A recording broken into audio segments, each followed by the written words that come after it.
show you how to make the salted apple cheese Danishes and with a caramel drizzle.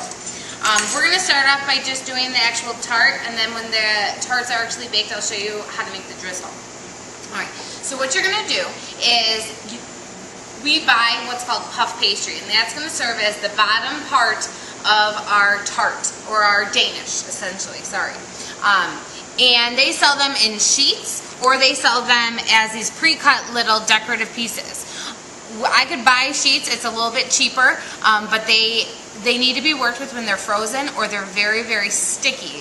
When puff pastries cook, they rise, and I don't know if you'll be able to see the layers, but after these bake, they're going to puff up a lot. So to buy the pre-cut ones, it makes it a lot easier, because essentially you put your filling in this little circle, and then you arrange whatever your topping is. So in the case of this Danish, we're going to do the apple. So we put a little cheese here, arrange our apple, they cook, they puff up like golden brown, and then we drizzle them with the salted caramel. Okay? So let's get our filling made. So it has the ratio. I'm only making 3 tarts. You'll be making these in a much larger consistency. So in here I have a little bit of butter, and then I have cream cheese, and then I've also mixed together in here our lemon juice and vanilla. Okay? So pretty much all the wet ingredients. Alright? This is not the completed filling, but I'm starting to kind of mix this together. I'm doing it by hand. You'll be doing this in a mixer just to make it light and creamy. Okay? It will work best if the ingredients, these wet ingredients, are at room temperature, especially that butter and cream cheese. And when you're doing this, do not use a wire whisk. It will all get stuck into your little spokes, and it will be a pain in the tuchus to clean. Okay?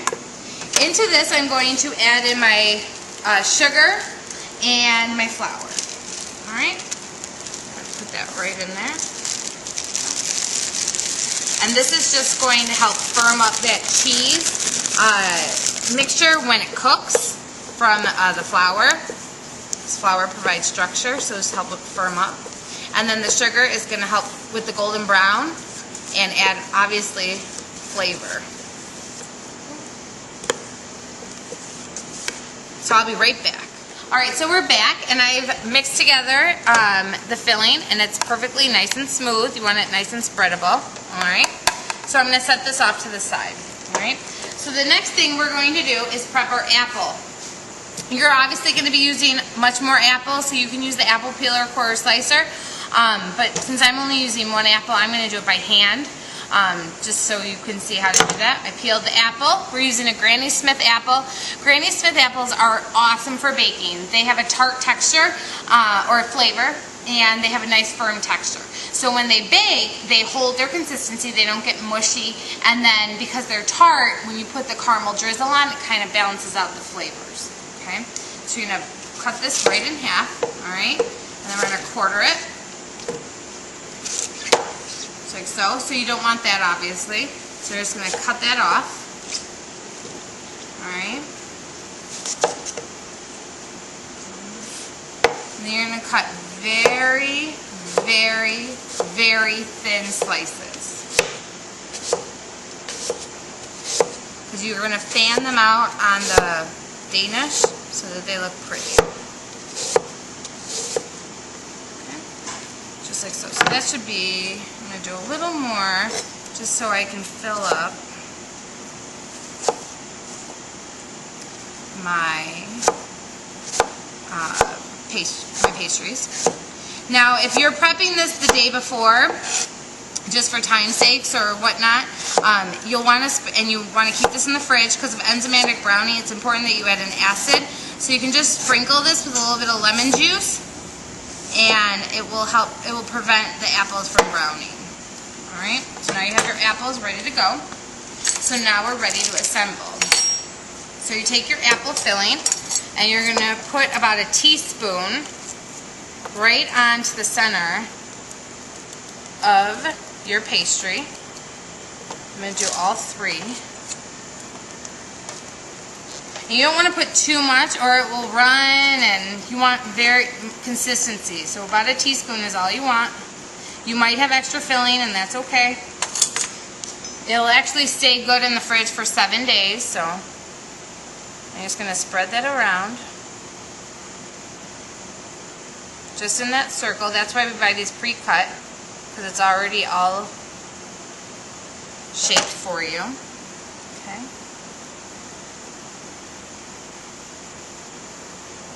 Just like so. And the last one.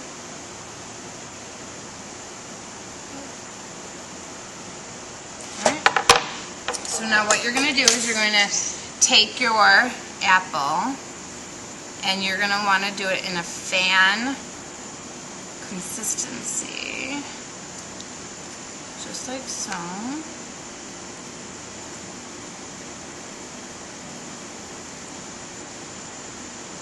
Alright. And you can kind of get creative. The important thing is that they all look the same. Alright. You don't want some with, you know, one apple peel or apple piece and then others with a bunch, and they all should look the same for consistency. Okay. And then the last one.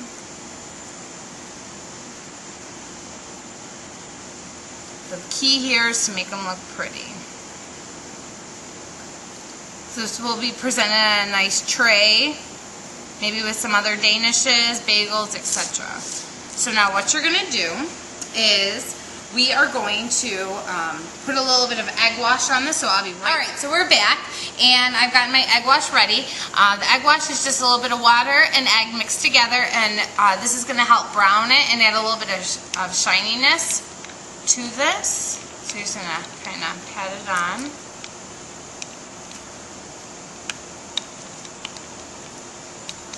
If you don't have your pastry brush, you can always put on gloves and kind of just dab it on with your fingers. Just make sure you wear gloves. Okay, you want to make sure you get the edges. Okay, and then you're going to bake this in the oven at 350 degrees, and it will take about 10 to 15 minutes. So I'll put that in the oven now, and I'll show you them when they come back. Hello, today I'm going to show you how to make the caramel drizzle, salted caramel drizzle for your apple Danish. So the first thing you're going to do is over a medium heat, so we're going to do it on about a 5, and I'm doing this in a small saucepan. You'll be making a much larger batch of this for your apple Danish, so you can do yours in a larger saucepan. You're going to add in your water, and I'm making a smaller amount, as I said, so the ratio is going to be a little different for you. And your granulated sugar, okay? And this is going to take a little bit of time. So essentially you're making like almost like candy, which is what you learned in your pastry chef class. So now what we're doing is we're just going to melt that sugar and that water together. And as you can see, the sugar did not dissolve into the water because there wasn't that much. So to make sure that this becomes a liquidy consistency, you have to heat it. All right?